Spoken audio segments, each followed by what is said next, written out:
Good morning guys. For today's video po, mapapanood nyo sa amin itong aming pagluluto ng, ano ba darling ang tawag dyan? Kalimutan ko rin. Ay, Diyos Mariose.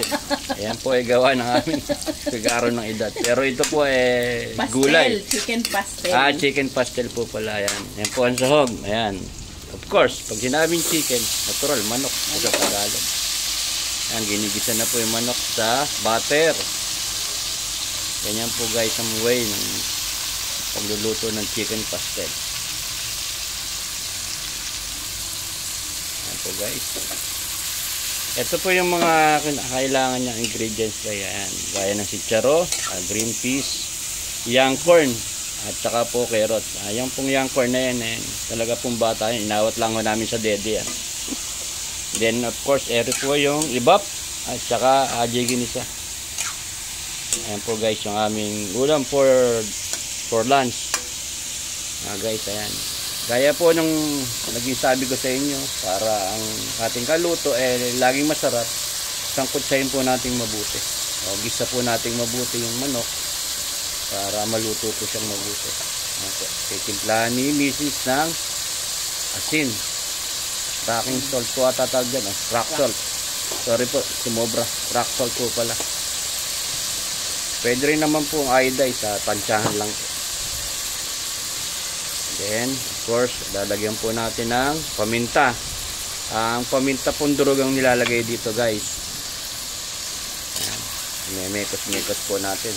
Mekos-mekos na yan. Isan.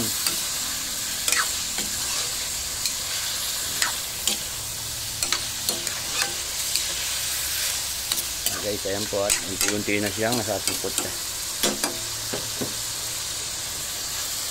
Papakita ko lang po sa inyo. Ito po ano bang part to darling ng manok? Payat saka picho. Payat at ito po picho. Ano ba sa English yung picho ng manok? Breast. Breast ano po ng chicken, then thigh po ng chicken. Yan po yung pinaka lalagyan po sana namin ng atay balon-balonan kaso po walang ganun kaya ito na lang po muna.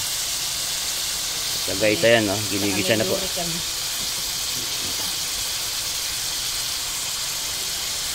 Ito po yung mga ginamit natin o gagamitin natin. Ito po ang una natin syempre ginamit, yung dairy cream na panggisa. Para po nanunot yung lasa ng dairy cream dun sa laman po ng manok.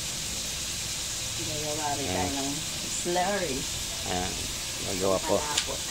Gagawa rin po pala kami ng pampalapot. Ano ba yung cornstarch? All-purpose. All-purpose. All-purpose po. Pasensya na po kayo kung nauutalak. All-purpose po ito. Then all-purpose flour. Flour. Ayan guys, lalagyan po ng konting tubig. At yan po ang magmimisto ng palapot natin dito sa ating kaluto ng chicken pastel.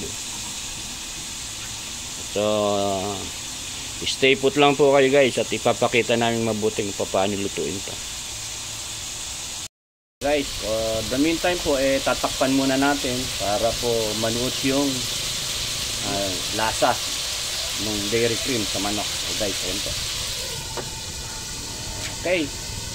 At maghihintay lang po tayo ng ilang minuto para ilagay naman po natin yung ilang sahog niya o yung kakailanganin nating gulay. Ito nga po pala guys sa mga gulay nito nabili ko lang dyan sa mga kakilala.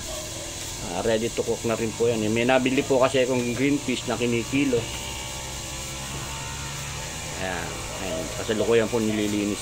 So rin na po yung all purpose at yan po ay haluin natin sa konting tubig.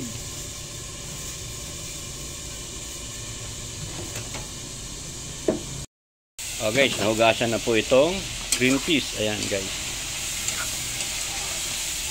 Cooked green peas yan. Ito po mga cooked green peas na kinikilo. Nabibili po yan sa mga tindahan. By 1/4 o by guhit-guhit po per kilo. Kaya nasa sa inyo na po kung gaano karami ang gusto nyo ilagay sa chicken pastel niya. Pero mostly po pagka naglalagay na niya, konti lang. Guys, ayan po, tinanggalan natin ang takip at kasalukuyan po natin uling minemekos-mekos po ni Insan. Ayan guys.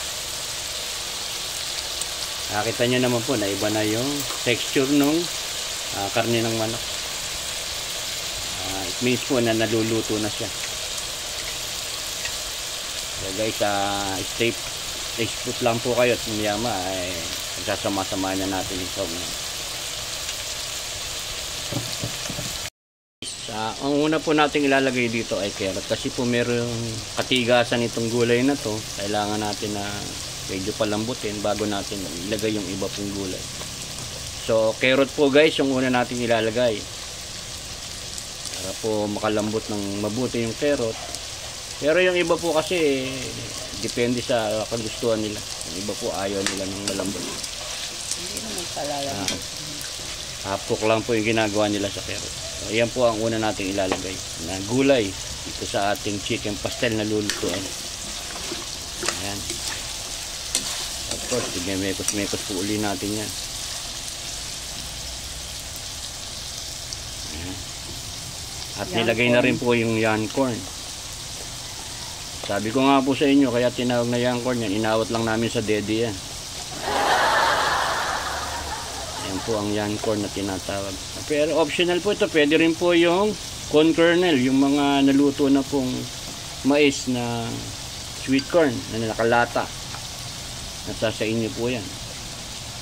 Pero kami po, ito kasi ang ginagamit namin, yung yan corn.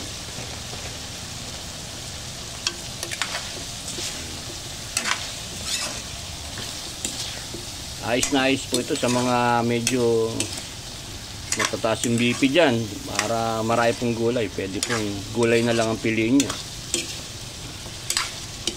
At yung ating pong manok, pampalasa lang sa ating iluluto. Guys, ayan po, unti-unti na naluluto yung ating chicken pastel.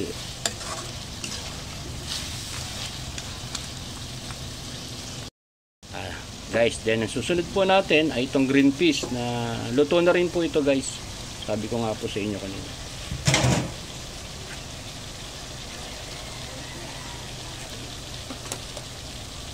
Ay, tumatawag si Kakristi, teka lang. So guys, ayan, ilagay na rin po natin yung batawag dito. Kanina nakalimutan ko na naman. Chicharo. So guys, ayan, ilagay na rin po natin ng chicharo. Nalagyan na rin ba ng gatas? Okay. So, nalagyan na rin po guys ng gatas. Then, natimpla na rin po ng ilang pampalasa. Konting paminta. Add pa ho natin ng konting paminta. Iyan po ay optional sa inyong panlasa kung ano ang gusto ninyo. Pero iyan po ang mga ingredients na ating gagamitin. Paminta, ginisa, gatas, Tapos na. at saka po mga gulay na gaya ng green peas, carrot, at saka po chicharo. At igigisa po natin sa butter, guys. Don't forget po sa butter natin igigisa para maging masarap po yung ating kaluto. So guys, ngayon po ay luto na yung ating chicken pastel. So ito po ang aming ulam for lunch. Guys, kung nagustuhan po yun yung aking video, pasuyo naman po na isang like, share, comment down below, and subscribe na rin po kayo at hit nyo na rin po yung notification bell para lagi kayong updated sa aking mga upcoming video. Again guys, thank you and mabuhay po tayong lahat. Subscribe to my channel.